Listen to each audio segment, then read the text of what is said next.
हम अपने देश को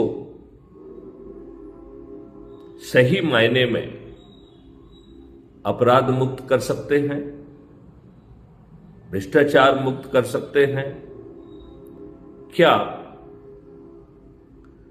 5 मौलिक अधिकार जिन्हें मैं बार बार कह रहा हूं, क्या ये मौलिक अधिकार भारत के आम नागरिक को मिल सकते हैं और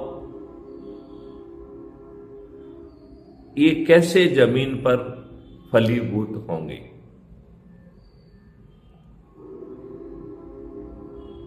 तो मेरा ऐसा मानना है कि ये बहुत आसानी से संभव होगा।